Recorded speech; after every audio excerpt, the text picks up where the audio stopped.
নিজেকে বড় মনে করা এটা শয়তানের অ্যাটিটিউড।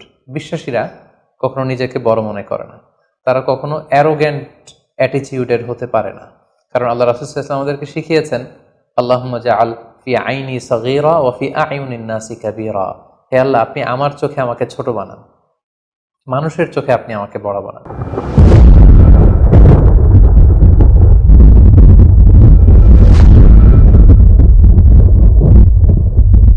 আসসালামু আলাইকুম ওয়া রাহমাতুল্লাহি ওয়া বারাকাতুহু। নাহমাদুহু ওয়া নুসাল্লি আলা রাসূলিহিল কারীম। আম্মা বা'দু ফাআউযু বিল্লাহি মিনাশ শাইতানির রাজীম। বিসমিল্লাহির রহমানির রহিম। আদম আলাইহিস সালাম, তিনি হচ্ছেন আবুল বাশার, মানবমণ্ডলীর আদি পিতা। তিনি পৃথিবীর প্রথম মানুষ এবং প্রথম নবী। গোটা মানবমণ্ডলীর মধ্য থেকে আল্লাহ তাআলা আদম আলাইহিস সালামকে পৃথিবীর প্রথম মানুষ এবং প্রথম নবী হিসেবে বাছাই করেছেন। আর আমরা পৃথিবীতে যারা আছি, আমরা সবাই হচ্ছি বানি আদম বা আদম আলাইহিস সালামের বংশধর। আল্লাহ তাআলা আদম আলাইহিস সালামকে সৃষ্টি করার অনেক আগে এই পৃথিবীতে প্রথমে জিন তৈরি করেছিলেন। আল্লাহ তাআলা ইরশাদ করছেন, ওয়াল জান্না খলাকনাহু মিন ক্বাবলু মিন নারিস সামুম। আর আমি মানবজাতি সৃষ্টির অনেক আগে প্রজ্বলিত আগুনের শাখা থেকে জিন জাতিকে তৈরি করেছি। আল্লাহ তাআলা যখন আদম আলাইহিস সালামকে সৃষ্টি করবেন বলে চিন্তা করলেন, আল্লাহ তাআলা সিদ্ধান্তটি ফেরেশতাদের সাথে শেয়ার করলেন। আল্লাহ তাআলা বললেন, ইন্নী জাআইলুন ফিল আরদি খলিফা। ওহে ফেরেশতারা, আমি পৃথিবীতে আমার রিপ্রেজেন্টেটিভ, আমার প্রতিনিধি হিসেবে মানুষ তৈরি করতে যাচ্ছি। যেহেতু জিন জাতিরা পৃথিবীতে আদম আলাইহিস সালামের আগেই অনেক রক্তপাত করেছিল, বিশৃঙ্খলা সৃষ্টি করেছিল, সেই অভিজ্ঞতার আলোকে সেই ডিসকাশনে আল্লাহ তাআলার সাথে ফেরেশতাদের ডিসকাশনে ফেরেশতারা তাদের মতামত পেশ করলেন। তারা বললেন তাদের অভিজ্ঞতার আলোকে, ক্বালু আতাজআলু ফিহা মান ইউফসিদু ফিহা ওয়া ইয়াসফিকুদ দিমা। অর্থাৎ, হে আল্লাহ, আপনি কি এমন কোনো জাতি তৈরি করবেন যারা পৃথিবীতে ফাসাদ সৃষ্টি করবে, ক্যাওস করবে, রক্তপাত করবে? নাহনু নুসাব্বিহু বিহামদিকা ওয়া নুকদ্দিসু লাক। আমরা তো আপনার তাসবিহ পড়ি, আপনার প্রশংসা করি, আমরাই তো ভালো, কেন আপনি আবার মানুষ বানাতে যাবেন? আল্লাহ তাআলা বললেন, ইন্নী আ'লামু মা লা তা'লামুন। যে হে ফেরেশতারা, আমি এমন কিছু জানি যেটা তোমরা জানো না। আল্লাহ তাআলার এই সিদ্ধান্তের কথা যখন তিনি ফেরেশতাদেরকে জানিয়ে দিলেন যে আমি মানুষ বানাতে যাচ্ছি, অতঃপর আল্লাহ তাআলা তার সিদ্ধান্ত অনুযায়ী তিনি মানুষ তৈরি করলেন। আদম আলাইহিস সালাম হচ্ছে পৃথিবীর সর্বপ্রথম মানব। তিনি আদম আলাইহিস সালামকে মাটি থেকে তৈরি করেছেন। এই ভূপৃষ্ঠের যত জায়গায় যত ধরনের মাটি আছে, সব মাটিগুলোকে সেখান থেকে কিছু কিছু অংশ নিয়ে আল্লাহ তাআলা আদম আলাইহিস সালামকে তৈরি করলেন। আল্লাহ তাআলা ইরশাদ করছেন, ইন্নী খালিকুম বাশারাম মিন তিন। নিশ্চয় আমি মানবজাতিকে মাটি থেকে তৈরি করেছি। এজন্য বলা হয়ে থাকে মাটির মানুষ, বা আদম হচ্ছে মাটির তৈরি। বেসিকলি আমরা সবাই আমাদের মা এবং বাবা থেকে তৈরি হয়েছি, তাদের স্পার্ম থেকে, ওভাম থেকে।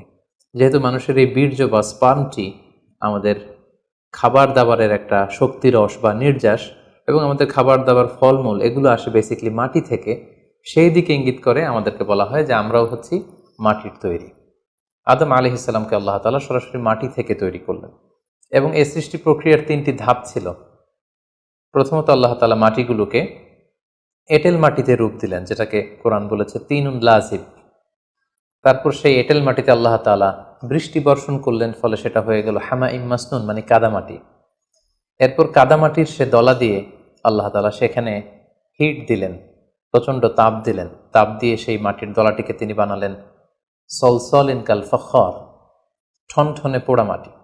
এবং সেই ঠনঠনে পোড়া মাটির যে কাঠামো, আল্লাহ তাআলা আদম আলাইহিস সালামের স্ট্রাকচার দিলেন, কাঠামো দিলেন, এবং সেই কাঠামোর ভেতরে আল্লাহ তাআলা রুহের ফুৎকার দিলেন। আল্লাহ বললেন, ফাইদা সাওয়াইতুহু ওয়া নাফাখতু ফীহি মির রূহি। যখন আমি আদমকে তৈরি করলাম, তখন then I breathed into him my spirit. আমি তার ভেতরে আমার রুহের ফুৎকার দিলাম। ফলে আদম আলাইহিস সালাম জীবিত মানুষ হিসেবে সর্বপ্রথম আবির্ভূত হল। আমরা যদি সহিহ বুখারীর দিকে তাকাই, তাহলে দেখব যে সহিহ বুখারীতে সাইয়েদনা আদম আলাইহিস সালামকে যখন আল্লাহ তাআলা তার আকৃতি দিয়েছেন, অবয়ব দিয়েছিলেন, তার হাইট কত ছিল, কত লম্বা তিনি ছিলেন, সে ব্যাপারে সহিহ বুখারীতে এসেছে, ওয়াকানা তুলহু সিত্তুনা যিরাআন, 60 বিঘত তিনি লম্বা ছিলেন। আমাদের হাতের এই কনুই থেকে আঙ্গুল পর্যন্ত এই জায়গাটিকে বলা হয় 1 বিঘত। সেই হিসেবে তিনি ছিলেন 60 বিঘত লম্বা, 60 কিউবিট। এবং সহিহ মুসলিমের একটি বর্ণনা থেকে আমরা জানতে পারি জুমার দিন আল্লাহ তাআলা আদম আলাইহিস সালামকে তৈরি করেছিলেন। ইয়াউমুল জুমআতি ফিহি খুলিকা আদম। জুমার দিনে আল্লাহ তাআলা আদম আলাইহিস সালামের সৃষ্টি প্রক্রিয়া এটাকে তিনি সম্পন্ন করেছেন। আদম আলাইহিস সালামকে তৈরি করার পরে আল্লাহ তাআলা ফেরেশতাদেরকে এবং আদম আলাইহিস সালামকে একসাথে করে একটি মক টেস্ট নিলেন। সেখানে আল্লাহ তাআলা তাদের সবাইকে কিছু শব্দের নাম শিক্ষা দিলেন এবং আদম আলাইহিস সালামকে ফেরেশতাদের সামনে এনে ফেরেশতাদেরকে আল্লাহ তাআলা বললেন যে এগুলোর নাম যদি তোমরা আমাকে বলতে পারো তাহলে বলো। আল্লাহ তাআলা বললেন আম্বিউনি বিআসমাই হাউলাই ইন কুনতুম সাদিকিন। ফেরেশতাদেরকে প্রথমে প্রশ্ন করা হলো, বলো তো এগুলোর নাম কি? ফেরেশতারা উত্তর করতে পারলেন না। অতঃপর আদম আলাইহিস সালামকে লক্ষ্য করে আল্লাহ যখন বললেন ইয়া আদম আম্বিহুম বিআসমাইহিম, হে আদম তুমি এই জিনিসগুলোর নাম সবাইকে শুনিয়ে দাও। ফালাম্মা আম্বাআহুম বিআসমাইহিম, আদম আলাইহিস সালাম যখন একটার পর একটা সবগুলো জিনিসের নামকরণ করে ফেলতে পারলেন, সবগুলো জিনিসের নাম বলতে পারলেন, ক্বালা আলাম আকুল লাকুম ইন্নী আ'লামু গায়বাস সামাওয়াতি ওয়াল আরদ। আল্লাহ তাআলা ফেরেশতাদেরকে বললেন, আমি কি তোমাদেরকে বলিনি যে আমি আকাশ জমিনের গায়েবের সমস্ত বিষয়ের ধারক এবং বাহক, সব বিষয়ের জ্ঞান আমার কাছে আছে। সো আদমকে আমি এমন কিছু স্পেশাল ফিচার দিয়ে তৈরি করেছি যেগুলো অ্যাঞ্জেলদের মধ্যে ল্যাকিংস ছিল, ফলে ফেরেশতারা সেগুলো জানার পরেও সেগুলোর নাম আল্লাহ তাআলাকে রিপিট করে বলে শোনাতে পারেনি। কিন্তু আদম আলাইহিস সালাম সবগুলো জিনিসের নাম একটার পর একটা তিনি বলে ফেলতে পারলেন। এবং এ থেকে প্রমাণিত হয় যে আল্লাহ তাআলা এখানে ফেরেশতাদের অপারগতা এবং আদম আলাইহিস সালামের শ্রেষ্ঠত্বের প্রমাণ তিনি এখানে স্থাপন করলেন। অনেকে প্রশ্ন করে থাকে যে আল্লাহ তাআলা আদম আলাইহিস সালামকে স্পেশালি এই জিনিসগুলোর নাম শিক্ষা দিয়েছিলেন, ফলে আদম আলাইহিস সালাম বলতে পেরেছেন, কিন্তু ফেরেশতাদেরকে তো এই জিনিসগুলোর নাম শিক্ষা দেওয়া হয়নি। সো তারা কি করে বলবে? কোরআনের কোথাও এটা সুস্পষ্ট বলা হয়নি যে আল্লাহ তাআলা যখন এই জিনিসগুলোর নাম শিক্ষা দিচ্ছিলেন তখন আলাদা করে আদম আলাইহিস সালামকে শিক্ষা দিচ্ছিলেন। বরং এমনও হতে পারে যে শেখানোর প্রক্রিয়াটি যখন চলছিল তখন ফেরেশতা এবং আদম তারা সকলেই উপস্থিত ছিল, কিন্তু আদম আলাইহিস সালামকে আল্লাহ তাআলা এমন কিছু মানবিক বৈশিষ্ট্য স্পেশাল ফিচার দিয়ে তৈরি করেছেন যার ফলে তিনি এগুলোর উত্তর করতে পেরেছিলেন। কিন্তু ফেরেশতাদের মধ্যে ওই বিষয়গুলো না থাকার কারণে ফেরেশতারা সেগুলোর উত্তর করতে পারেনি। ফেরেশতাদের সামনে আদম আলাইহিস সালামের শ্রেষ্ঠত্বের প্রমাণ হওয়ার পরে আল্লাহ তাআলা সকল ফেরেশতাদেরকে আদেশ করলেন যে তোমরা আদম আলাইহিস সালামকে একটা সম্মানসূচক সেজদা দাও, যেটাকে অনারারি প্রোস্ট্রেশন বলে। আল্লাহ তাআলা বললেন উসজুদু লি আদম ফাসাজাদু ইল্লা ইবলিস আবা ওয়াস্তাকবারা ওয়া কানা মিনাল কাফিরিন। আল্লাহ তাআলা আদেশ দেওয়ার সাথে সাথেই সকল ফেরেশতারা সেজদা দিল। আসলে এই সেজদাটা কেমন ছিল আমরা জানি না। আমরা সাধারণত রুকু করলে we just bow down our head just little bit, আমরা আমাদের মাথা একটু নিচু করি। আমরা যখন সেজদা দেই আমরা আমাদের কপাল মাটিতে ছুঁয়ে দেই, এটা হচ্ছে আমাদের সেজদা। কিন্তু ফেরেশতাদের সেজদা আসলে আদতে কেমন ছিল আমরা জানি না। এজন্য ফেরেশতাদের কোনো বিষয়, জিনদের কোনো বিষয়, এটা যদি আমরা আমাদের মতো করে কল্পনা করি এটা ভুল হবে। বরং যেভাবে সেজদা দেওয়ার দরকার ছিল ফেরেশতারা ঠিক সেভাবেই আদম আলাইহিস সালামকে সেজদা দিয়েছেন। কিন্তু এই সেজদাটি ইবাদতের সেজদা নয়, কারণ ইবাদত হিসেবে সেজদা দেওয়া যাবে শুধুমাত্র কেবলমাত্র আল্লাহ তাআলাকে। এই সেজদাটি ছিল সম্মানসূচক সেজদা, অনারারি প্রোস্ট্রেশন। ফাসাজাদু ইল্লা ইবলিস, আল্লাহ তাআলা আদেশ দেওয়ার সাথে সাথে সকল ফেরেশতারা সেজদা দিল, ইবলিস ছাড়া। আবা ওয়াস্তাকবারা ওয়া কানা মিনাল কাফিরিন, সে সেজদা দিতে অস্বীকৃতি জানালো, ফলে সে কাফিরদের অন্তর্ভুক্ত হয়ে গেল। এখন প্রশ্ন হচ্ছে হু ইজ দিস ইবলিস? ইবলিস কে? এতক্ষণ পর্যন্ত আমরা আল্লাহ তাআলার সাথে ফেরেশতাদের ডিসকাশন, শেয়ারিং শুনেছি। আদম আলাইহিস সালামকে হঠাৎ করে সৃষ্টি করলেন, কিন্তু নাও এ নিউ ক্যারেক্টার অ্যাপিয়ার্ড, নতুন একটি ক্যারেক্টার চলে এসেছে, সেটা হচ্ছে ইবলিস। ইবলিস হচ্ছে এক মহাজ্ঞানী সত্তা, যে হচ্ছে কানা মিনাল জিন। কোরআন আমাদেরকে কনফার্ম করেছে কানা মিনাল জিন্নি ফাফাসাকা আন আমরি রাব্বি। ইবলিস বা শয়তান বেসিকলি জিন জাতির অন্তর্গত। আমরা আমাদের আদম আলাইহিস সালামের আলোচনার শুরুতেই বলেছি যে আল্লাহ তাআলা মানব সৃষ্টির আগে এই পৃথিবীতে জিন তৈরি করেছিলেন। ইবলিস হচ্ছে সেই জিনের অন্তর্গত। সে ইবাদতে এত বেশি পরিশ্রমী ছিল, সে বেশি বেশি ইবাদত করতে করতে আল্লাহ তাআলার প্রিয় সত্তায়, প্রিয় ভাজনে পরিণত হয়েছে। ফলে আল্লাহ তাআলা তার স্ট্যাটাসকে অনেক হাই করে দিয়েছেন এবং ফেরেশতাদের সাথে থাকবার সুযোগ করে দিয়েছিলেন। তাকে আল্লাহ তাআলা এতটাই সম্মান দিয়েছিলেন, সে চাইলেই আল্লাহ তাআলার সাথে সরাসরি কথা বলতে পারত। কিন্তু আল্লাহ তাআলা যখন আদম আলাইহিস সালামকে সেজদা দেওয়ার আদেশ করলেন, সবাই সেজদা দিল, ইবলিস ছাড়া। আল্লাহ তাআলা এ পর্যায়ে ইবলিসকে জিজ্ঞেস করলেন মা মানাআকা আল্লা তাসজুদা ইয আমারতুক, হে ইবলিস, কিসে তোমাকে বাধা দিল সেজদা দিতে? কেন তুমি সেজদা দিলে না? সবাই যেখানে সেজদা দিল, তুমি কেন সেজদা দিলে না? ইবলিস তখন উত্তরে বলল, আনা খায়রুম মিনহু খলাকতানি মিন নার ওয়া খলাকতাহু মিন তিন। আমি আদমের চাইতে শ্রেষ্ঠ। সে আল্লাহর সাথে আর্গুমেন্ট দিতে শুরু করলো, লজিক দিতে শুরু করলো। সে যদি অন্তত এতটুকু বলতো যে আল্লাহ, আপনি কেন আমাকে সেজদা দিতে বলছেন, আমি এটার সিগনিফিকেন্স, এটার কারণ জানতে চাই, অথবা আল্লাহ আমি ভুল করে ফেলেছি, আপনি আমাকে ক্ষমা করুন, এর কোনোটাই না করে সে আল্লাহর সাথে আর্গুমেন্ট দিতে লাগলো। আর্গুমেন্টেটিভ একটা অ্যাটিটিউড তার মধ্যে গ্রো করলো। সে বলল, খলাকতানি মিন নার ওয়া খলাকতাহু মিন তিন, আপনি আমাকে সৃষ্টি করেছেন আগুন থেকে, আদমকে সৃষ্টি করেছেন মাটি থেকে।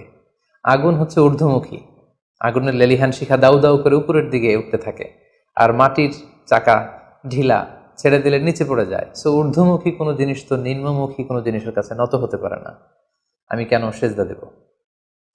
সে যখন আল্লাহ তাআলার কাছে এইভাবে যুক্তিতর্ক স্থাপন করলো, আল্লাহ তাআলা তার র্যাঙ্কিংকে নষ্ট করে দিলেন। আল্লাহ বললেন যে তুমি বিতাড়িত, অভিশপ্ত, লাঞ্ছিত এবং ধিক্কৃত। আল্লাহ তাআলা তার যে হাই র্যাঙ্ক এবং স্ট্যাটাস, সেই পদমর্যাদা, তাকে পদমর্যাদাচ্যুত করা হলো। ফলে সে তার আগের অবস্থানে আর থাকলো না। সে আল্লাহ তাআলাকে এবার বলতে আরম্ভ করলো, ক্বাল আনজিরনি ইলা ইয়াউমি ইউবআসুন, হে আল্লাহ, এত বছর আমি ইবাদত করার পরে আপনার প্রিয় ভাজন হলাম, কিন্তু শুধু আদমকে সম্মানসূচক সেজদা প্রদর্শন না করার কারণে আপনি আমার স্ট্যাটাসকে নামিয়ে দিলেন, আপনি আমাকে ধিক্কৃত, অভিশপ্ত বলে ঘোষণা করলেন। তাহলে আমি আপনার কাছে একটা জিনিস চাই, সেটা হচ্ছে আনজিরনি ইলা ইয়াউমি ইউবআসুন, আপনি আমাকে কিয়ামত পর্যন্ত হায়াত দিন, যাতে আমি কিয়ামত পর্যন্ত বেঁচে থাকতে পারি। এবং সে শুধু আল্লাহর সাথে আর্গুমেন্ট দিয়েই ক্ষান্ত হয়নি, সে এ পর্যায়ে আল্লাহ তাআলাকে চ্যালেঞ্জ ছুড়ে দিল। বেসিকলি, যদিও ইবলিস এত এত ইবাদত করে আল্লাহ তাআলার প্রিয় হয়েছিল, ফেরেশতাদের পর্যায়ে চলে গিয়েছিল, আল্লাহ তাআলা তার সাথে ডিরেক্টলি কথা বলতো, কিন্তু ইবলিসের ভেতরে একটা সুপ্ত অহমিকা বোধ ছিল। আল্লাহ তাআলা চেয়েছেন এই ইনসিডেন্টের মধ্য দিয়ে সেই সুপ্ত অহমিকা বোধটা প্রকাশ করে দিতে। ইবলিস ভাবতো যে কেউ আমাকে ছাড়িয়ে যেতে পারবে না, আমি সবার চাইতে শ্রেষ্ঠ। সে বলেছিল, আনা খায়রুম মিনহু, আমি তার চেয়ে শ্রেষ্ঠ। তার ভেতরে যে সুপ্ত অহমিকা বোধ, এই যে অ্যারোগ্যান্স, এই যে ইগোইস্টিক সমস্যা, আল্লাহ তাআলা চেয়েছেন এই ঘটনার অবতারণা ঘটিয়ে ইবলিসের ভেতরকার এই অহমিকা বোধকে প্রকাশ করে দিতে, এবং সেটাই ঘটেছে। এবার সে আল্লাহ তাআলাকে চ্যালেঞ্জ দিয়ে বলল যে আল্লাহ, আপনি আমাকে কিয়ামত পর্যন্ত হায়াত দিন, লা আকউদান্না লাহুম সিরাতাকাল মুস্তাকিম, আপনার এই আদম সন্তান, বনি আদমের যারা পৃথিবীতে আসবে, তারা কি করে জান্নাতে যায় সেটা আমি দেখে নেব। আমি সিরাতুল মুস্তাকিমের সামনে বসে থাকবো, যাতে করে তারা সরল সঠিক পথ পেতে না পারে, তারা যাতে সত্যের পথে থাকতে না পারে। আমি তাদেরকে সুম্মা লাআতিয়ান্নাহুম মিন বাইনি আইদিহিম ওয়া মিন খালফিহিম ওয়া আন আইমানিহিম ওয়া আন শামাইলিহিম, সামনে থেকে, পেছন থেকে, ডান দিক দিয়ে, বাঁ দিক দিয়ে, সব দিক দিয়ে আমি তাদেরকে কুমন্ত্রণা দিব, ধোঁকা দিব, টেম্পটেশন দিব, হুইসপারিং করব। ওয়ালা তাজিদু আকসারাহুম শাকিরিন, আপনি তাদেরকে শুকরগুজার কৃতজ্ঞ বান্দাদের অন্তর্ভুক্ত পাবেন না। আল্লাহ তাআলা বললেন, লামান তাবিআকা মিনহুম লাআমলাআন্না জাহান্নামা মিনকুম আজমাইন, তুমি আমাকে চ্যালেঞ্জ দিচ্ছ, ঠিক আছে, আমিও তোমার চ্যালেঞ্জ নিলাম, চ্যালেঞ্জ অ্যাকসেপ্টেড। তোমাকে এবং তোমাকে যারা ফলো করবে, ফলোয়ারদেরকে, তাদের সবাইকে দিয়ে আমি জাহান্নামকে পরিপূর্ণ করব। আল্লাহ তাআলা ইবলিসকে কিয়ামত পর্যন্ত হায়াত দিলেন, তার চ্যালেঞ্জ গ্রহণ করলেন, এবং ইবলিসও তার মিশন এবং ভিশন ফিক্স করে নিল যে যে আদমের কারণে আজকে আমি এতটা ধিক্কৃত, অভিশপ্ত, লাঞ্ছিত, সে আদমকে এবং সে আদমের সন্তানদেরকে, বনি আদমকে আমি জাহান্নামে ঢুকানোর আগ পর্যন্ত ক্ষান্ত হব না। এবং আল্লাহ রাসূল সাল্লাল্লাহু আলাইহি ওয়াসাল্লাম বললেন যে ইন্না শাইতানা ইয়াজরি মিনাল ইনসানি মাজরাদ দাম, মানুষের রক্ত প্রবাহের সাথে ইবলিস মিশে যেতে পারে, সেখানে যে সে কুমন্ত্রণা দিতে পারে। সেই ঘটনার পর থেকে আল্লাহ তাআলার সৃষ্টির, দুইটি শক্তিশালী সৃষ্টির মধ্যে তৈরি হয়ে গেল চিরশত্রুতা, চির বিদ্বেষ, চিরদ্বন্দ্ব, শয়তান আর বনি আদম। আদম আলাইহিস সালামকে যখন সেজদা করতে বলা হলো, সবাই সেজদা করলো, কিন্তু ইবলিস সেজদা করলো না। এই ঘটনার পর আদম আলাইহিস সালাম কেমন যেন একটু একাকিত্ব এবং অস্থিরতা ফিল করতে লাগলেন, লোনলিনেস, কারণ তার কোনো সাথী নেই, সঙ্গী নেই, প্রতিবেশী নেই, বন্ধু নেই, বান্ধব নেই, কেউ নেই। মানুষ হিসেবে তিনি কেবল একা, বড়ই একা। তার এই অস্থিরতা, তার এই একাকিত্ব, তার এই লোনলিনেসকে আল্লাহ তাআলা বুঝতে পেরে তার একজন সঙ্গিনী তৈরি করলেন। তিনি হচ্ছেন হাওয়া আলাইহিস সালাম, এই পৃথিবীর প্রথম মানবী। এবং আল্লাহ তাআলা বললেন ওয়াজআলা মিনহা যাওজাহা লিয়াসকুনা ইলাইহা। আল্লাহ তাআলা তার থেকেই তার একজন সাথী, তার সঙ্গিনী তৈরি করলেন, যার সান্নিধ্যে যে স্থির হতে পারে, সে প্রশান্তি পেতে পারে। অন্যত্র আল্লাহ তাআলা বলছেন খালাকা মিনহা যাওজাহা ওয়া বাসসা মিনহুমা রিজালান কাসীরান ওয়া নিসাআ। আল্লাহ তাআলা আদমের মধ্য থেকেই তার সাথীকে বা তার জোড়াকে, অর্থাৎ হাওয়াকে তিনি তৈরি করলেন, এবং এই আদম আর হাওয়া থেকে গোটা বিশ্বের সকল মানব মণ্ডলীকে তিনি তৈরি করেছেন। আদম আলাইহিস সালামের কোন জায়গা থেকে হাওয়া আলাইহিস সালামকে তৈরি করা হয়েছে? সহিহ বুখারীতে এসেছে খুলিকনা মিন তিলা, পাঁজরের হাড় থেকে। আদম আলাইহিস সালামের বাম পাঁজরের উপর দিকের বাঁকা হাড় থেকে আল্লাহ তাআলা হাওয়া আলাইহিস সালামকে তৈরি করেছেন। হাওয়া শব্দটি এসেছে আরবি শব্দ হাই থেকে। হাই মানে জীবিত, প্রাণবন্ত। যেহেতু জীবন্ত আদম থেকে ওনাকে সৃষ্টি করা হয়েছে, তাই তাকে হাওয়া বলা হয়। অথবা আদম আলাইহিস সালাম হাওয়া আলাইহিস সালামের সঙ্গ পেলেই তিনি উজ্জীবিত হয়ে ওঠেন, প্রাণোচ্ছল হয়ে ওঠেন, এজন্য ওনাকে হাওয়া বলা হয়। তাহলে পৃথিবীর প্রথম মানবী হাওয়া আলাইহিস সালামকে আল্লাহ তাআলা আদম আলাইহিস সালামের নিঃসঙ্গতা, একাকিত্ব এবং লোনলিনেস যে ফিলিংটা, এটা দূর করার জন্য তার একজন সঙ্গী তিনি ঠিক করে দিলেন, আদম এবং হাওয়া। ইংরেজিতে বলা হয় অ্যাডাম অ্যান্ড ইভ। এবং আল্লাহ তাআলা তাদের দুজনকে জান্নাতে থাকবার পারমিশন দিলেন। আল্লাহ তাআলা বললেন ওয়াকুলনা ইয়া আদম উসকুন আনতা ওয়া যাওজুকাল জান্নাহ। আদম, তুমি আর তোমার স্ত্রী বা তোমার সঙ্গিনী দুজনে মিলে জান্নাতে থাকো। তবে এক্ষেত্রে কিছু ডুজ অ্যান্ড ডোন্টস আছে, কিছু ওয়ার্নিং আছে, কিছু প্রিকশন আছে। সেটা হচ্ছে ওয়াকুলা মিনহা রাগাদান হাইসু শি'তুমা। এই বাগানে, এই জান্নাতের যেখান থেকে মনে যায় তৃপ্তি সহকারে তোমরা উভয়ে খাও, কিন্তু ওয়ালা তাকরাবা হাযিহি শাজারাতা ফাতাকুনা মিনাল যালিমিন। জান্নাতের যেখান থেকে মনে চায় তোমরা খেতে পারো, পান করতে পারো, ঘুরে বেড়াতে পারো, আনন্দ উৎসব করতে পারো, কিন্তু ওয়ালা তাকরাবা হাযিহি শাজারা, এই গাছের ফল খাবে না। Be aware of this tree, এই গাছের কাছেও যাবে না। যদি যাও, যদি খাও, তাহলে ফাতাকুনা মিনাল যালিমিন, তোমরা জালিমদের অন্তর্ভুক্ত হয়ে যাবে।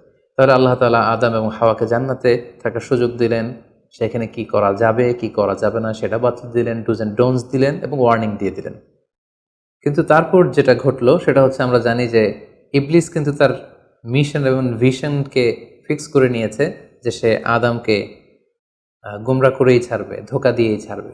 এবং সে অনুপাতে সে সামহাও জান্নাতে ঢুকে আদম এবং হাওয়া আলাইহিস সালামকে উইসপারিং করে, টেম্পটেশন দিয়ে, কুমন্ত্রণা দিয়ে তাদেরকে বিভ্রান্ত করে ফেলল। কোরআন বলছে ফাওয়াসওয়াসা লাহুমা শাইতান লিইউবদিয়া লাহুমা মা উরিয়া আনহুমা মিন সাওআতিহিমা। শয়তান তাদের দুজনকে টেম্পটেশন দিয়ে, কুমন্ত্রণা দিয়ে ধোঁকার মধ্যে ফেলে দিল। শয়তান এসে বলল, আমাকে আল্লাহ সৃষ্টি করেছেন অনেক আগে, তোমাদেরকে সৃষ্টি করার আগে আল্লাহ তাআলা আমাদেরকে জানিয়েছিলেন যে তোমাকে এবং হাওয়াকে আল্লাহ তাআলা এই জান্নাতে রাখতে চান না, তোমাদের দুজনকে আল্লাহ পৃথিবীতে পাঠিয়ে দিতে চান। কারণ এখানে তারাই থাকতে পারবে যারা ফেরেশতা, তোমরা ফেরেশতা নও। আর এখানে পার্মানেন্টলি থাকার জন্য, রেসিডেন্সিয়াল পারমিটের জন্য একটা জিনিস লাগে, সেটা হচ্ছে ওই গাছের ফল খেতে হয়। যারা ওই গাছের ফল খেয়ে ফেলবে তারা এখানকার চিরকালীন বাসিন্দা হয়ে যাবে, তারা কখনো পৃথিবীতে যাওয়া লাগবে না। সো এজন্য আল্লাহ তাআলা তোমাদেরকে ফল খেতে নিষেধ করেছেন ওই গাছে। তোমরা যদি ওই গাছের ফল খেয়ে ফেলো তাহলে তোমরা এখানকার চিরস্থায়ী অধিবাসী হয়ে যাবে। কোনোভাবেই আল্লাহ তাআলা তোমাদেরকে এখান থেকে তাড়াতে পারবেন না। কিন্তু আল্লাহ তাআলা চাইছেন তোমাদেরকে এখান থেকে তাড়িয়ে পৃথিবীতে পাঠিয়ে দিবেন। আমি তোমাদেরকে কসম করে বলছি, আমি তোমাদের ওয়েল উইশার, শুভাকাঙ্ক্ষী। শয়তান বলল যে ওয়াকাসামাহুমা ইন্নী লাকুমা মিনান নাসিহিন, নিশ্চয় আমি তোমাদের জন্য শুভাকাঙ্ক্ষী, তোমরা আমার কথা শোনো। যদি এখানে আরামে দিনাতিপাত করতে চাও তাহলে তোমরা এই ফল খাও, ফলে তোমাদেরকে আর কোথাও যাওয়া লাগবে না। আদম আলাইহিস সালাম আল্লাহ তাআলা সে দেয়ার ডুজ অ্যান্ড ডোন্টস, সে ওয়ার্নিং এর কথা ভুলে তিনি এবং তার স্ত্রী ওই নিষিদ্ধ ফল থেকে খাওয়া শুরু করলেন। এবং খাওয়ার সাথে সাথেই ফালাম্মা যাকা শাজারাতা বাদাত লাহুমা সাওআতুহুমা ওয়া তাফিকা ইয়াখসিফানি আলাইহিমা মিন ওয়ারাকিল জান্নাহ। ওই নিষিদ্ধ গাছের ফল খাওয়ার সাথে সাথেই আদম আলাইহিস সালাম এবং হাওয়া আলাইহিস সালামের গায়ে যে জান্নাতি পোশাক ছিল, অটোমেটিক্যালি সেই পোশাক খুলে পড়তে আরম্ভ করলো। ওনারা উলঙ্গ হয়ে যেতে লাগলেন। তড়িঘড়ি করে ওনারা জান্নাতের বিভিন্ন পাতা এনে বিভিন্ন লতা পাতা এনে ওনাদের প্রাইভেটকে ওনারা ঢাকলেন, এবং তখনই ওনারা বুঝতে পারলেন আমরা কি করলাম, আমরা তো মহাভুল করে ফেলেছি, আমরা তো আল্লাহ তাআলার আদেশকে অমান্য করেছি। আল্লাহ তাআলার সাথে সাথে বললেন, আলাম আনহাকুমা আনতিল কুমা সাজারা, আদম এটা তোমরা কি করলে, আমি তো এটা কখনো এক্সপেক্ট করিনি, আমি কি তোমাদেরকে নিষেধ করিনি এই গাছের ফল খেতে, এবং আমি কি তোমাদেরকে বলে দেইনি যে ইন্না শাইতানা লাকুম আদুউম মুবিন, শয়তান তোমাদের সুস্পষ্ট চিরশত্রু, কেন তোমরা এই কাজটা করলে? আদম আলাইহিস সালাম এবং হাওয়া আলাইহিস সালাম ওনারা লজ্জিত হলেন, ওনাদের কাজের জন্য ওনারা লজ্জিত হলেন। আল্লাহ তাআলা বলছেন, ওয়ালাকাদ আহিদনা ইলা আদামা মিন ক্বাবলু ফানাসিয়া ওয়ালাম নাজিদ লাহু আজমা, আমি আদমকে ওসিয়ত করেছিলাম যে এই কাজটি তুমি করো না, কিন্তু আদম আলাইহিস সালাম ভুলে গিয়েছেন। আল্লাহ তাআলার আদেশ পালনে আল্লাহ বলছেন আমি আদমকে দৃঢ় প্রত্যয়ী পাইনি। ফলে আদম আলাইহিস সালাম এবং হাওয়া আলাইহিস সালাম ওনারা নিজেদের ভুল বুঝতে পারলেন এবং অনুতপ্ত হলেন, লজ্জিত হলেন, আল্লাহ তাআলার কাছে ক্ষমা চাইতে লাগলেন। আল্লাহ তাআলা তাদেরকে ক্ষমার কিছু বাক্য শিখিয়ে দিলেন। ফাতালাক্কা আদামু মির রাব্বিহি কালিমাত, কিছু বাক্য শিখিয়ে দিলেন। সেই বাক্যগুলো কি ছিল? সেগুলো ছিল রব্বানা যালামনা আনফুসানা ওয়া ইল্লাম তাগফির লানা ওয়া তারহামনা লানাকুনান্না মিনাল খাসিরিন, মানে হে আল্লাহ আমরা জুলুম করে ফেলেছি আমাদের নাফসের উপর, আমরা ভুল করেছি, আপনি যদি আমাদেরকে ক্ষমা না করেন, যদি রহম না করেন, আমরা তো ক্ষতিগ্রস্তদের অন্তর্ভুক্ত হয়ে যাব। আদম আলাইহিস সালাম এবং হাওয়া আলাইহিস সালাম উভয়ে অনুতপ্ত হলেন, লজ্জিত হলেন এবং চোখের পানি ছেড়ে এই দোয়াটি পড়ে পড়ে আল্লাহ তাআলার কাছে ক্ষমা চাইলেন, এবং আল্লাহ তাআলা তাদের উভয়কে ক্ষমা করে দিলেন। এবার আল্লাহ তাআলা তাদের দুজনকে বললেন, যেহেতু তোমরা আমার আদেশকে মান্য করতে পারোনি, সেজন্য তোমাদেরকে পৃথিবীতে চলে যেতে হবে। ইহবিতু বা'দুকুম লিবা'দিন আদু, তোমাদেরকে পৃথিবীতে নামিয়ে দেয়া হলো। ওয়ালাকুম ফিল আরদি মুস্তাকাররু ওয়া মাতাউন ইলা হিন, এই পৃথিবী হবে তোমাদের আবাসস্থল, এই পৃথিবীতে অনেক জীবন উপকরণ তোমাদের জন্য থাকবে। ফিহা তাহিয়াউন ও ফিহা তামুতুন ও মিনহা তুখরুজুন, you live there, you die there, and you will be resurrected from there. তোমরা পৃথিবীতে বসবাস করবে, পৃথিবীতেই তোমাদের মৃত্যু হবে, এবং এই পৃথিবীর কবর থেকেই, মাটি থেকেই তোমাদেরকে আবার আমি পুনরুত্থান করব, and this is my decision. Adam আলাইহিস সালাম এবং হাওয়া আলাইহিস সালাম পৃথিবীর প্রথম মানব এবং মানবীকে জান্নাত থেকে আল্লাহ তাআলা পৃথিবীতে নামিয়ে দিলেন, এবং আল্লাহ বললেন যে তোমাদেরকে নামিয়ে দিয়ে আমি ক্ষান্ত হচ্ছি না। ফাইম্মা ইয়াতিয়ান্নাকুম মিন্নি হুদান, আমার গাইডেন্স তোমাদের কাছে আসবে। ফামান তাবিআ হুদায়া ফালা ইয়াযিল্লু ওয়ালা ইয়াশকা, আমার দেয়া পথ নির্দেশিকা এবং গাইডেন্স যারা মেনে চলবে তারা কখনো পথভ্রান্ত হবে না, তারা কখনো গোমরা হবে না। অতঃপর আল্লাহ তাআলা তাদের দুজনকে পৃথিবীতে নামিয়ে দিলেন। আদম এবং হাওয়া কোথায় নামিয়ে দিলেন এ ব্যাপারে ঐতিহাসিকদের মধ্যে মতভেদ পাওয়া যায়। কিছু কিছু ঐতিহাসিকগণ বলেন যে আদম আলাইহিস সালামকে মক্কা এবং তায়েফের মাঝখানে দাহনা নামক একটা জায়গায় আল্লাহ নামিয়ে দিয়েছেন। কোনো কোনো বর্ণনা মতে পাওয়া যায় যে আদম আলাইহিস সালামকে আল্লাহ তাআলা ইন্ডিয়ান সাবকন্টিনেন্টে শ্রীলঙ্কার সিংহাল নামক একটা জায়গায় পাঠিয়েছেন, এবং তারা সেখানে অ্যাডামস পিক নামে একটি পাহাড়ের কথা বলে থাকেন, যেখানে আদম আলাইহিস সালামের ফুটপ্রিন্ট বা পায়ের ছাপ সংরক্ষিত আছে বলে অনেক ঐতিহাসিকগণ মত প্রকাশ করেছেন। হাওয়া আলাইহিস সালামকে সৌদি আরবের জেদ্দা নগরীতে আল্লাহ তাআলা নাজিল করেন বলে অনেক ঐতিহাসিকগণ মতামত দিয়েছেন। তাহলে তারা পৃথিবীর এক এক দিকে এক একজন, অনেক দিন পরে তারা দুজন সৌদি আরবের জাবালে রাহমা, যেখানে বিদায় হজের ভাষণ দিয়েছিল আল্লাহ রাসূল সাল্লাল্লাহু আলাইহি ওয়াসাল্লাম, ময়দানটাকে বলা হয় ময়দানুল আরাফাত, আরাফাতের ময়দানে ওনারা আবার রিইউনাইটেড হয়েছেন এই পৃথিবীর বুকে। সম্মানিত, শুধু এ পর্যায়ে আমরা জানবো how was the life of Adam and Eve on earth. এই পৃথিবীতে আদম আলাইহিস সালাম এবং হাওয়া আলাইহিস সালামের একেবারে পৃথিবীর শুরুর দিকের জীবন পরিক্রমাটা কেমন ছিল, হাউ ওয়াজ দেয়ার লাইফ, কিভাবে তারা তাদের জীবন অতিবাহিত করেছেন। আমরা জানি যে তাদের দুজনের মাধ্যমেই হিউম্যান হিস্ট্রি শুরু হয়েছিল, মানব ইতিহাস। তাদের জীবন পরিক্রমাটা কিছুটা ভিন্ন, আমাদের চাইতে ভিন্ন, যেহেতু তারাই পৃথিবীর প্রথম মানব এবং মানবী। তাদের কোনো প্রতিবেশী নেই, তাদের কোনো বন্ধু বান্ধব নেই, পৃথিবীতে আর কোনো মানুষ তাদের আশেপাশে ছিল না, শুধু তারাই। তো সেক্ষেত্রে এক আল্লাহ তাআলার ইবাদত ছাড়া তাদের মৌলিক যে কাজটা ছিল সেটা ছিল পপুলেশন, কাল্টিভেশন অ্যান্ড কনস্ট্রাকশন। কি করে জনসংখ্যা বৃদ্ধি করা যায় পৃথিবীতে, কি করে সন্তান লালন পালন করা যায়, কি করে চাষাবাদ করা যায়, কি করে ফার্মিং করা যায়, এবং কি করে মানব সভ্যতার বিনির্মাণ করা যায়, এটাই ছিল পৃথিবীর প্রথম মানব এবং এই মানবীর প্রধানতম দায়িত্ব। যেহেতু ওনারা যদি নতুন প্রজন্ম তৈরি না করেন, ওনারা যদি চাষাবাদ না করেন, ওনারা যদি সভ্যতা বিনির্মাণ না করেন, তাহলে পৃথিবীতে মানব সভ্যতা টিকে থাকবে না। ফলে মৌলিক আবাদতের পাশাপাশি এগুলোই ছিল ওনাদের কাজ। আল্লাহ তাআলা সব শিখিয়ে দিলেন কিভাবে গাছ রোপণ করতে হয়, কিভাবে চাষাবাদ করতে হয়, কিভাবে ছাগল গরু এগুলো লালন পালন করতে হয়, এবং সেখান থেকে কিভাবে দুধ দহন করে নিজেদের খাবারের যোগান দিতে হয়। বেসিকলি আদম আলাইহিস সালামের কাছে যে সহিফাগুলো নাজিল হয়েছিল, সেখানে শরীয়তের মূলনীতির চাইতে কিভাবে পৃথিবী আবাদ করতে হবে এই বিষয়গুলোই বেশি স্থান পেয়েছিল। এক্ষেত্রে সবচেয়ে মজার ব্যাপার হচ্ছে আদম আলাইহিস সালামের এই জীবন পরিক্রমার সবচেয়ে গুরুত্বপূর্ণ একটি মজার বিষয় হচ্ছে যে কিছুদিন পরেই তাদের কুলকে আলোকিত করে, তাদের সংসারকে আলোকিত করে নতুন প্রজন্ম আসতে শুরু করলো। এবং আদম আলাইহিস সালাম এবং হাওয়া আলাইহিস সালামের মাধ্যমে যে সন্তানরা পৃথিবীতে আসতো, তারা ছিল অলওয়েজ টুইন বেবি বা যমজ সন্তান হিসেবে আসতো। সর্বপ্রথম আল্লাহ তাআলা তাদেরকে একটি সন্তান, একটি ছেলে সন্তান এবং একটি মেয়ে সন্তান দিয়ে ধন্য করলেন, এবং তারা তাদের নাম রাখলেন, ছেলেটির নাম রাখলেন কাবিল, মেয়েটির নাম রাখলেন আকলিমা। এবং তারপরের বছর আবারও হাওয়া আলাইহিস সালাম গর্ভবতী হয়ে সন্তান জন্ম দিলেন। সেক্ষেত্রেও একটি ছেলে একটি মেয়ে, কারণ এই ছেলে মেয়েদের বিয়ে দেওয়ার তখন পদ্ধতি ছিল এই বছর যেই ছেলে জন্মগ্রহণ করেছে সেই ছেলের সাথে পরের বছরের মেয়ের বিয়ে হতো, এবং এই বছর যে মেয়ে জন্মগ্রহণ করেছে তার সাথে পরের বছরের ছেলের সাথে এভাবে ক্রসিং সিস্টেমে বিয়ে হতো। যেহেতু পৃথিবীতে আর কোনো মানুষ তাদের আশেপাশে ছিল না, ফলে নিজেদের ভাই বোনদের মধ্যে বিয়ে হতো, তবে ওলট পালট করে।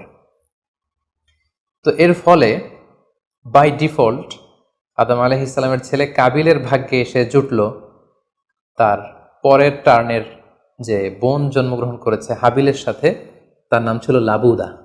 লাবুদার সাথে কাবিলের বিয়ে হবে এবং হাবিলের সাথে ইকলিমার বিয়ে হবে, এটাই ফিক্স করা হলো। কিন্তু এখানে একটি সমস্যা দেখা দিল, সেটি হচ্ছে ইকলিমা ছিল খুবই সুন্দরী, she was a very beautiful lady. ফলে কাবিল এটা মেনে নিতে পারেনি। সে প্রশ্ন উত্থাপন করলো যে কেন আমি লাবুদাকে বিয়ে করব? লাবুদা হচ্ছে কিছুটা শ্যামলা প্রকৃতির, আমি তাকে বিয়ে করব না, বরং আমার সাথে আমার যে বোন জন্মগ্রহণ করেছে সে ইকলিমাকে আমি বিয়ে করব। আদম আলাইহিস সালাম বললেন, না, এটা আল্লাহর দেয়া আদেশ। তোমার সাথে তোমার যে যমজ বোন জন্মগ্রহণ করেছে তাকে তুমি বিয়ে করতে পারবে না, বরং তোমার পরে হাবিল এবং লাবুদা যে জন্মগ্রহণ করেছে সে লাবুদা হবে তোমার স্ত্রী, এবং তোমার সাথে তোমার যে বোন আকলিমা জন্মগ্রহণ করেছে সে আকলিমা হবে হাবিলের স্ত্রী। কিন্তু কাবিল এটা সহজে মেনে নিতে পারেনি, ফলে সে এখানে প্রশ্ন উত্থাপন করলো এবং সে বলল যে আমি আকলিমাকে বিয়ে করতে চাই। দেখা দিল এক মহা সমস্যা। তখন আল্লাহ তাআলা আদম আলাইহিস সালামকে জানিয়ে দিলেন, ঠিক আছে, হাবিল এবং কাবিলকে কোরবানি করতে বলো, যার কোরবানি কবুল হবে সেই আকলিমাকে পাবে। এবং তখন কোরবানির সিস্টেম ছিল, কোরবানি করে চলে আসার পরে আকাশ থেকে আগুন এসে যেই কোরবানিকে ঝলসে দিত, সেই কোরবানিটা আল্লাহ তাআলার কাছে কবুল হয়েছে বলে ধরে নেওয়া হতো। আদম আলাইহিস সালামের ছেলে কাবিল বেসিকলি চাষি ছিল, সে এক বস্তা গম আল্লাহ রাস্তায় কোরবানি করলো। আর হাবিল সে মেষ চড়াতো, ছাগল চড়াতো, সে একটি বকরি জবাই করে আল্লাহ রাস্তায় কুরবানি করলো, এবং তারা অপেক্ষা করতে লাগলো যে কার কুরবানি কবুল হয়। দেখা গেল আকাশ থেকে আগুন এসে হাবিলের বকরি বা ছাগলটাকে ঝলসে দিয়েছে, কিন্তু কোনো আগুন এসে কাবিলের গমের বস্তাকে বা গমের স্তূপকে ঝলসে দেয়নি।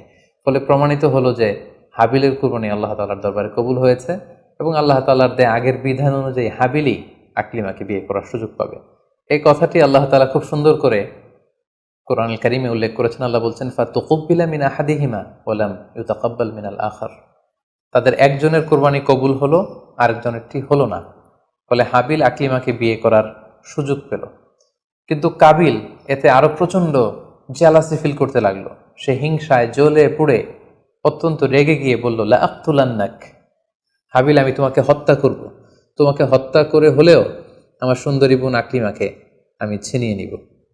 তখন হাবিল বলতে লাগলো যে লাইম বাসাত্তা ইলাইয়া ইয়াদাকা লিতাকতুলানি মা আনা বিবাসিতি ইয়াদি আলি ইলাইকা লিআকতুলাক।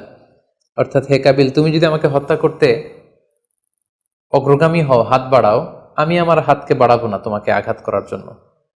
কারণ তুমি যদি আমাকে হত্যা করো তাহলে আমার পাপ, তোমার পাপ সবটাই তোমার ঘাড়ে বর্তাবে, আর আমি এত বড় পাপ কাজ কখনোই করতে চাই না। কাবিল এই কথাতেও ক্ষান্ত না হয়ে সে হত্যা করতে উদ্ধত হলো এবং সে তার কথা মতো তার ভাই হাবিলের উপর চড়াও হয়ে আক্রমণ করে তার আপন ভাই হাবিলকে সে হত্যা করে ফেলল। কোরআন বলল ফাকাতালা ফাসবাহা মিনাল খাসিরিন। কাবিল হাবিলকে হত্যা করে ফেলল প্রতিহিংসার অনলে জ্বলে পুড়ে শয়তানের কুমন্ত্রণায়। পৃথিবীর প্রথম হত্যাকাণ্ড, the first murder ever in the world, পৃথিবীর প্রথম হত্যাকাণ্ড সংঘটিত হলো এবং হত্যাকারী ছিল আদম আলাইহিসসালামের ছেলে কাবিল এবং এই পৃথিবীর প্রথম নিহত মানুষের নাম হচ্ছে হাবিল। সহিহ বুখারীতে আল্লাহ রাসূল সাল্লাল্লাহু আলাইহি ওয়াসাল্লাম ইরশাদ করেছেন, আউয়ালু মান সান্নাল কতলা। কাবিল হচ্ছে ওই ব্যক্তি যে পৃথিবীতে সর্বপ্রথম হত্যার ট্র্যাডিশন চালু করেছে। কাবিলের আগে কেউই পৃথিবীতে হত্যাকাণ্ড ঘটায়নি, ফলে হাবিল হচ্ছে পৃথিবীর প্রথম শহীদ বা প্রথম নিহত মানুষ। এবং কাবিল যেহেতু এই হত্যার ট্র্যাডিশন করেছে, এই মার্ডারের ট্র্যাডিশন করেছে, ফলে পৃথিবীতে যারাই এই বিচার বহির্ভূত হত্যা বা অন্যায়ভাবে কাউকে হত্যাকাণ্ডের সাথে জড়িত হবে তার একটি পার্সেন্টেজ গুণা কিয়ামত পর্যন্ত কাবিলের ভাগেও এটি যেতে থাকবে। এখন যে মজার ব্যাপারটি ঘটেছে সেটি হচ্ছে, কাবিল যখন হাবিলকে আক্রমণ করেছে, হাবিলকে নিহত করেছে, হত্যা করেছে, হত্যা করার পরে হাবিল লাশ হয়ে শুয়ে রইল। কারণ কাবিল যখন হাবিলকে আক্রমণ করেছে, হাবিলের গা থেকে যখন ব্লিডিং হয়েছে, সে ছটফট ছটফট করতে করতে এক পর্যায়ে মারা গেল। কিন্তু মারা যাওয়া কাকে বলে এটাও পৃথিবীর কেউ জানতো না। কাবিল নিজেও বুঝতে পারেনি যে এইভাবে আমি আঘাত করলে হাবিল এইভাবে মরে যাবে, তার ব্লিডিং হবে। মৃত্যু কি এটা তারা জানে না, কারণ এই পর্যন্ত এই পৃথিবীতে কেউ তো মারা যায়নি। ফলে সে দেখলো যে কিছুক্ষণ আগে আমার ভাই হাবিল আমার সাথে কথা বলছিল, এখন হাবিল আর কথা বলে না, চুপ করে শুয়ে আছে, নড়ে না চড়ে না। কাবিল তার ভাইকে কাঁধে নিয়ে ঘুরতে লাগলো। কি করবে? সে কথা বলে না কেন? কারণ এটা যে মৃত্যু, দিস ইজ দ্য ডেথ, এটা তাদের জানা ছিল না। এবং তার ভাইয়ের লাশকে সে কি করবে সে নিজে বুঝতে পারছিল না। তখন হাবিলকে শিক্ষা দেওয়ার জন্য আল্লাহ তাআলা একটি কাককে পাঠালেন। ফাবাআসাল্লাহু গুরাবান ইয়াবহাসু ফিল আরদি লিউরিয়াহু কাইফা ইউয়ারি সাওআতা আখি। দুটি কাক এসে একটি কাক আর একটি কাককে হত্যা করলো এবং হত্যাকারী কাকটি তার ঠোঁট দিয়ে তার পা দিয়ে মাটি খুঁড়ে গর্ত করে সেই গর্তের ভেতরে মৃত কাকটিকে ফেলে আবার মাটি দিয়ে ঢেকে ফেললো। এই দৃশ্যটি হাবিল দেখে বুঝতে পারলো যে আমার কাবিল দেখে বুঝতে পারলো আমাকেও একই কাজ করতে হবে। কাবিল তখন মাটি খুঁড়ে তার ভাই হাবিলকে মাটি চাপা দিয়ে পৃথিবীর প্রথম ফিউনারাল বা বারিফাইংয়ের যে সিস্টেম, কবর দেওয়ার যে প্রক্রিয়া, এটা তিনি সারলেন। আদম আলাইহিসসালাম তখন চলে গিয়েছিলেন মক্কায় কাবা নির্মাণের কাজে বা হজের কাজে। সেখান থেকে ফিরে এসে এই ঘটনা শুনে তিনি অত্যন্ত দুঃখ পেলেন। তিনি কাবিলকে ভর্ৎসনা করলেন এবং আদম আলাইহিসসালামের সন্তান সন্ততি সবাইকে ডেকে তিনি নাসিহত করলেন, এক আল্লাহর আদেশ মেনে নেওয়ার জন্য তিনি সবাইকে আহ্বান জানালেন। হাবিলের পরবর্তীতে আল্লাহ তাআলা এওয়াদান আন হাবিলের পরিবর্তে তিনি শীস আলাইহিসসালামকে আদম আলাইহিসসালামের ছেলে হিসেবে পৃথিবীতে দান করলেন। হাওয়া আলাইহিসসালামের কোল জুড়ে পৃথিবীতে আসলো শীস এবং তার সাথে তার টুইন বোন হাজুরা পৃথিবীতে আসলো। এবং আদম আলাইহিসসালামের পরে শীস আলাইহিসসালামকে আল্লাহ তাআলা নবী হিসেবে সিলেক্ট করলেন। এবং সহিহ ইবনে হিব্বানের একটি বর্ণনা এসেছে, যদি বর্ণনাটি দুর্বল, যে শীস আলাইহিসসালামের কাছে আল্লাহ তাআলা 50টি সহিফা নাজিল করেছিলেন। দেখতে দেখতে আদম আলাইহিসসালাম তার জীবনের 1000 বছর পূর্ণ করলেন। তিনি বয়োবৃদ্ধ হয়ে আসলেন এবং তার এই নবুয়তির দায়িত্ব আল্লাহ তাআলা শীস আলাইহিসসালামের কাঁধে দেওয়ার পরে আদম আলাইহিসসালামের পৃথিবী থেকে বিদায় নিলেন। কোথায় তাকে কবর দেওয়া হয়েছে? ঐতিহাসিকদের মধ্যে একাধিক মত পাওয়া যায়। কোনো কোনো বর্ণনা মতে ওনাকে মক্কাতে কবরস্থ করা হয়েছে, কোনো কোনো ঐতিহাসিক বর্ণনা মতে ওনাকে বাইতুল মাকদাসে কবরস্থ করা হয়েছে। আর ঠিক এভাবেই পৃথিবীর প্রথম মানব এবং প্রথম নবী আদম আলাইহিসসালাম এই পৃথিবী থেকে বিদায় নিয়ে পরপারে পাড়ি জমালেন।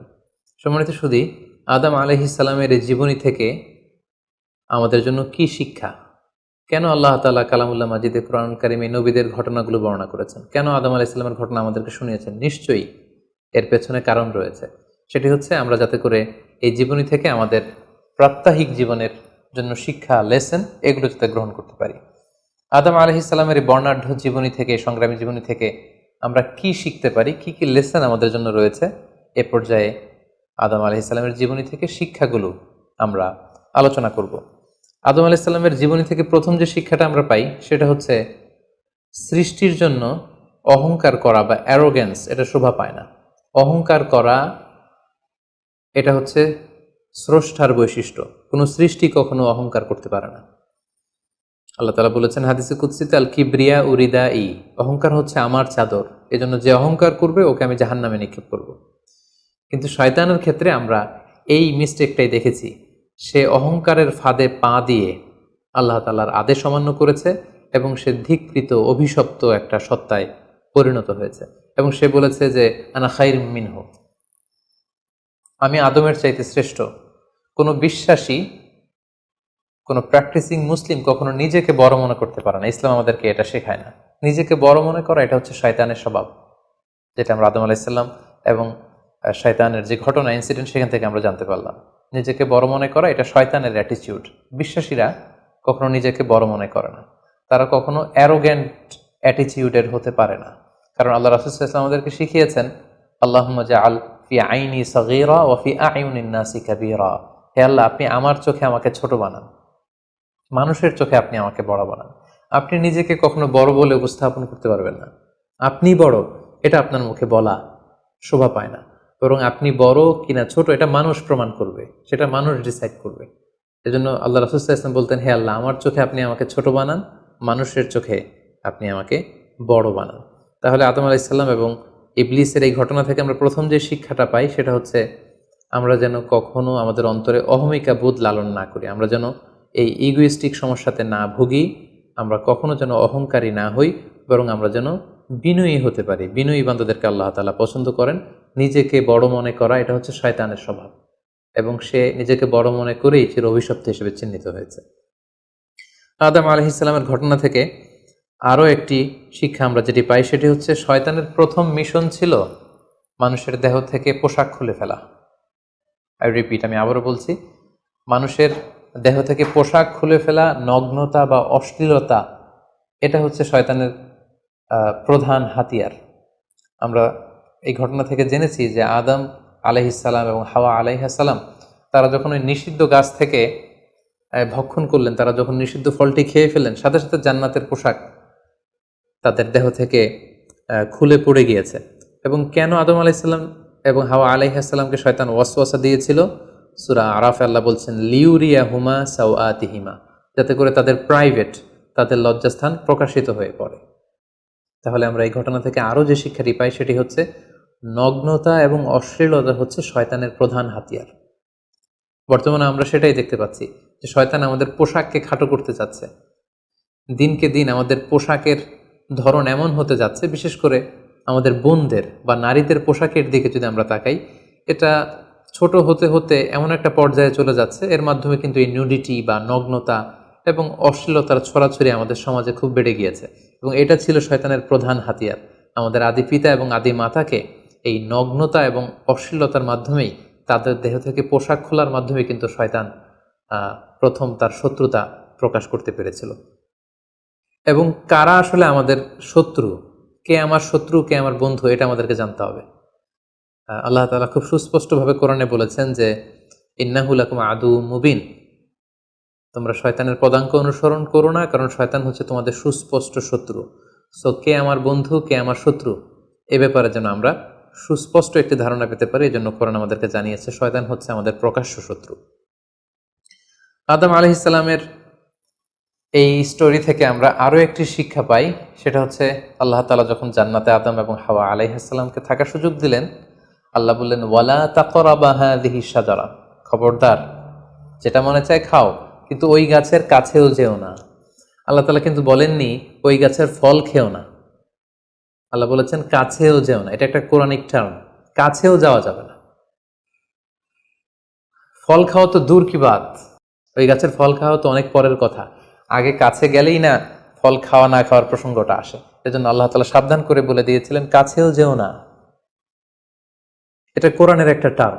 অশ্লীলতার ব্যাপারে যখন আল্লাহ আমাদেরকে সাবধান করেছেন, আল্লাহ বলেছেন ওয়ালা তাকরাবুজ জিনা, অশ্লীলতার কাছেও যেও না। যেখানে আল্লাহ তাআলা আমাদেরকে শিখাচ্ছেন যে কাছেও যেও না, কিন্তু আমরা আমাদের দেশে কাছে আসার গল্পের নাম কিন্তু এখন শুনছি। আমরা মোস্ট রিসেন্টলি কিছু বছর আগে ক্লোজ আপ ওয়ানের কাছে আসার দুর্দান্ত সব গল্প নিয়ে তারা কিছু প্রোগ্রাম করেছিলেন, সেখানে তরুণ তরুণীদেরকে খুব বেশি কাছে আসার জন্য তারা একে অপরের কাছে আসা, লাভ স্টোরিগুলো শেয়ার করা, এগুলো তারা প্রমোট করেছে। কিন্তু তার বিপরীতে কোরআনিক পয়েন্টস অফ ভিউ যদি আমরা দেখি, সেখানে কিন্তু আমরা ভিন্ন কনসেপশন দেখতে পাই। সেখানে কোরআন আমাদেরকে বলেছে যে কাছেও যাওয়া যাবে না, তোমরা কাছেও যেও না। সো এই বিষয়টি যেন আমরা মনে রাখবার চেষ্টা করি। আদম আলাইহিস সালামের ঘটনা থেকে আরও একটি শিক্ষা আমরা পাই, সেটা হচ্ছে শয়তান সবসময় আমাদেরকে অস্থির বানাতে চেষ্টা করে। মানে আমার আরও লাগবে, আমার আরও চাই, আমার আরও পেতে হবে। যেমন জান্নাতে নিঃসন্দেহে আদম এবং হাওয়া আলাইহিস সালামের জন্য কোনো অভাব ছিল না, সব কিছু সেখানে ছিল। তারপরেও কেন তাদেরকে, যেটাকে নিষিদ্ধ করা হয়েছে, ওই ফল কেন খাওয়া লাগবে? শয়তান এসে সেই কাজটাই করেছে। শয়তান বোঝাতে চাচ্ছে তোমাদের আরও লাগবে, আরও। এই অফুরন্ত খাবার এবং নাজ নেয়ামতে তোমাদের হবে না, বরং যেটা আল্লাহ নিষেধ করেছে ওইটাতেই যেতে হবে। সো এটা হচ্ছে শয়তানের একটা ধোঁকা দেওয়ার পদ্ধতি। শয়তান সবসময় আমাদেরকে আরও চাই, আমাদের আরও লাগবে, আরও পাওয়ার জন্য শয়তান আমাদেরকে উৎসাহিত করে। এরকম আরও আরও করে যখন আমরা এসবের পেছনে ছুটতে থাকি, ফলে আমরা অস্থির হয়ে উঠি। শয়তান কখনোই চায় না আমরা যেন প্রশান্ত চিত্তের অধিকারী থাকি, আমরা যেন ধীরস্থির থাকি। আপনি যখনই ধীরস্থির হবেন, আল্লাহর সিদ্ধান্তে যখন আপনি সন্তুষ্ট হবেন, তখনই আপনার মনে একটা প্রশান্তি চলে আসবে। ফলে আপনি তখন আল্লাহকে নিয়ে ভাবার সুযোগ পাবেন, আপনার জীবনকে নিয়ে সন্তুষ্ট হবেন। তখন আপনার মধ্যে একটা কামনেস, একটা ট্রায়াঙ্কুলিটি চলে আসবে।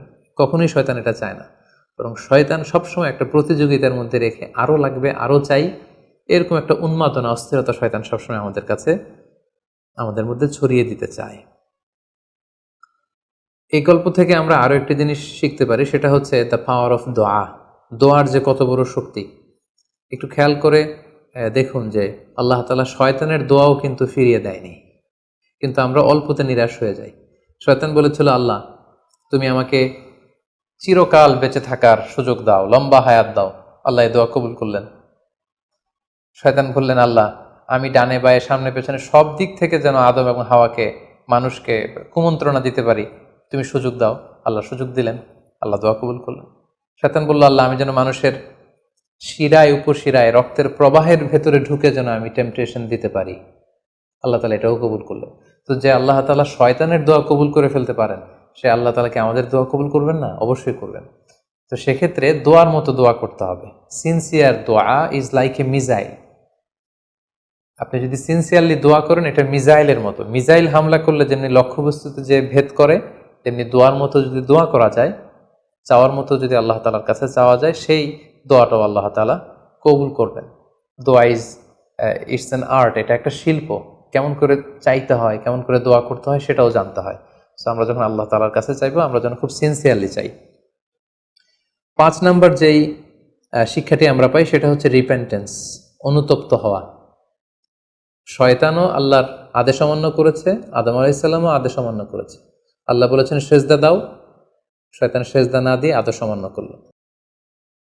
আল্লাহ তাআলা আদমকে বলেছেন এই গাছের কাছে যেও না, আদম আলাইহিস সালাম ভুল করে খেয়ে তিনিও আদেশ অমান্য করলেন। পার্থক্যটা কোথায়? পার্থক্য হচ্ছে শয়তান ভুল করে সে ভুলের উপর অটল থেকে গিয়েছিল, অহংকার করেছিল। কিন্তু আদম আলাইহিস সালাম ভুল করে তিনি অনুতপ্ত হয়েছিলেন। শয়তান ভুল করে ভুলের উপর স্থির থাকে, আর আল্লাহর প্রিয় বান্দারা ভুল করে তারা আল্লাহ তাআলার কাছে ক্ষমা চায়। আমরা মানুষ হিসেবে আমাদের ভুল হতেই পারে, এটা খুবই স্বাভাবিক। কুল্লুকুম খাত্তা, তোমরা সবাই পাপী, ও খৈরুল খাত্তাইনা তাওয়াবুন। এই পাপীদের মধ্যে সবচেয়ে শ্রেষ্ঠ পাপী হচ্ছে যে পাপী পাপ করার পরে আল্লাহ তাআলার কাছে তওবা করে, অনুতপ্ত হয়। অনুতপ্ত বান্দার চোখের পানির যে কত পাওয়ার, জাহান্নামের আগুন কোনো কিছু দিয়ে নেভানো সম্ভব না, কিন্তু অনুতপ্ত বান্দার চোখের পানি দিয়ে জাহান্নামের আগুন নিভে যায়। একজন বান্দা যখন ভুল করে, পাপ করে, ভুল বুঝতে পেরে অনুতপ্ত হয়ে চোখের পানি ছাড়ে, তার চোখের পানি চোখ বেয়ে, তার নাকের ডগা বেয়ে মাটিতে পড়ার আগেই আল্লাহ অনুতপ্ত বান্দার সব গুনাহ মাফ করে দেন। তাই আমরা যেন আল্লাহ তাআলার কাছে অনুতপ্ত হতে পারি। শয়তান আল্লাহকে সেদিন চ্যালেঞ্জ দিয়ে বলেছিল, আল্লাহ আমি দেখে নেব কি করে তুমি তোমার বান্দাদেরকে জান্নাতে ঢুকাও। আল্লাহ তাআলা বললেন, চ্যালেঞ্জ অ্যাকসেপ্টেড, তোমার চ্যালেঞ্জকে আমিও গ্রহণ করলাম। তুমি আজীবন আমার বান্দাদেরকে ধোঁকা দিবে, কিন্তু আমার বান্দা যখন অনুতপ্ত হয়ে চোখের পানি ছেড়ে ক্ষমা চাইবে, আমি জীবনের সব গুনাহ মাফ করে দেব। সো অনুতপ্ত হয়ে আল্লাহর কাছে চাওয়ার এই সুযোগকে যেন আমরা নষ্ট না করি। আমরা যেন ভুল করলে আল্লাহ তাআলার কাছে ক্ষমা চাই, আমরা যেন তাওবা করে ফিরে আসি। 6 নম্বর যে শিক্ষাটি আমরা আদম আলাইহিস সালামের গল্প থেকে পাই সেটা হচ্ছে our life is full of struggle. আমাদের জীবনটা হচ্ছে খুবই স্ট্রাগল করে এই জীবনটাকে লিড করতে হয়। এখানে অনেক ইফোর্ট দিতে হয়। দুনিয়াকে বলা হয় দারুল আসবাব, পরিশ্রম করে লড়াই করে নিজের অবস্থানকে এখানে জানান দিতে হয়। প্রতিকূল পরিবেশে কিভাবে আপনি টিকে থাকবেন, দুর্যোগ মোকাবেলা করে কিভাবে আপনি টিকে থাকবেন, সেটার শিক্ষা কিন্তু এই পৃথিবীতে আছে। যেমন আদম আলাইহিসসালাম, হাওয়া আলাইহিসসালাম যখন পৃথিবীতে এসেছেন, তাদের জন্য সব কিছু যে একেবারে প্রিপেয়ার্ড ছিল ব্যাপারটি এমন নয়। ওনাদেরকে কষ্ট করতে হয়েছে, ওনাদেরকে চাষাবাদ করতে হয়েছে, মেষ পালন করতে হয়েছে, গাছ রোপণ করতে হয়েছে, ঝড় ঝঞ্ঝা বন্যা, এই প্রতিকূল পরিবেশে তাদেরকে টিকে থাকার লড়াই করতে হয়েছে। ফলে এই পৃথিবীতে টিকে থাকতে হলে লড়াই করতে হয়, সংগ্রাম করতে হয়। এই জীবনটা হচ্ছে সংগ্রামময় একটা জীবন। ফলে আদম আলাইহিস সালামের এই সংগ্রামী জীবন থেকে আমরা এটাও বুঝতে পারি যে এখানে আমাদেরকে টিকে থাকার জন্য লড়াই করে করে নিজের অস্তিত্বের জানান দিতে হবে। সর্বশেষ আদম আলাইহিস সালামের জীবনী থেকে যে আমরা শিক্ষাটি পাই সেটি হচ্ছে এই পৃথিবীতে অনেক ধরনের ফিতনা আছে, এর মধ্যে নারী ঘটিত ফিতনা একটি বড় ধরনের ফিতনা, এবং এই পৃথিবীর প্রথম যে হত্যাকাণ্ড সেটা নারী ঘটিত কারণেই হয়েছে। এবং সহিহ মুসলিম আল্লাহ রাসূল সাল্লাল্লাহু আলাইহি ওয়াসাল্লাম বলেছেন, ফাইন্না আউওয়ালা ফিতনাতি বানি ইসরাঈল কানাত ফিন্নিসা, বনি ইসরায়েলের প্রথম ফিতনাও নারীদের ব্যাপারেই ঘটেছে। এবং আল্লাহ রাসূল বলেছেন, আমার পরে তোমাদের জন্য নারীদের ফিতনার চাইতে বড় কোনো ফিতনা আমি রেখে যাইনি। ফলে এই নারী ঘটিত ফিতনা থেকে আমাদেরকে সাবধান থাকতে হবে। বর্তমানেও যখন আমরা পত্রপত্রিকা খুলি, প্রায় কিন্তু আমরা এই ধরনের অশ্লীলতা, নগ্নতা, ধর্ষণের মতো জঘন্য ঘটনার কথা আমরা শুনি। এতে করে আমরা বুঝতে পারছি যে নারী ঘটিত ফিতনাটা আসলেই অনেক বড় ফিতনা। এক্ষেত্রে আসলে নারীদেরকে ব্লেম করা হচ্ছে না, এক্ষেত্রে উভয়ই সমানভাবে অপরাধী।